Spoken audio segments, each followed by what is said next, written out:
Mayat seorang bayi perempuan ditemukan dalam mangkuk tandas sebuah rumah sewa di Taman Setia Mutiara, Kluang pada Rabu.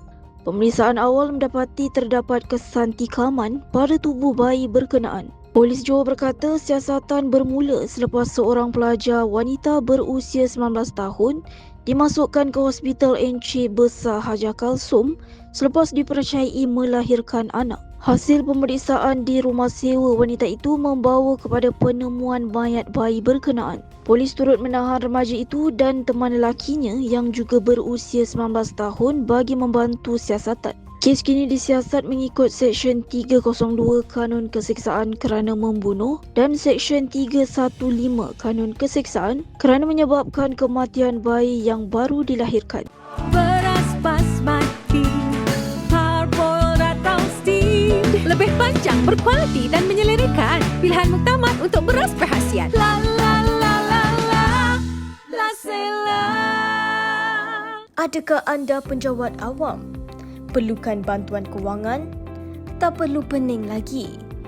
Angkatan Jati Diri, institusi kewangan yang diiktiraf kerajaan, sedia membantu anda. Proses mudah, kelulusan pantas. Bantuan kewangan dalam masa singkat. Nak tahu lebih lanjut?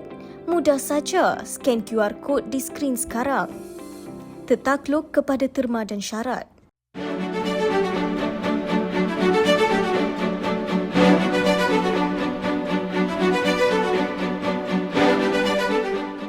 Masih mencari sofa yang betul-betul ikut style korang? Di Fera Design, anda boleh customize sofa anda sendiri daripada desain, warna hingga ke pilihan fabrik. Dengan pengalaman lebih 40 tahun dalam industri perabot, kami juga menawarkan koleksi farmhouse seperti modern farmhouse, rustic farmhouse dan juga classic cottage yang tengah trending sekarang. Dan khas yang untuk nampak video ni, beli mana-mana sofa dan dapatkan free throw cushion. Jom datang ke cawangan Fela Design yang berhampiran dengan rumah anda dan cipta sofa impian anda hari ini tertakluk terma dan syarat.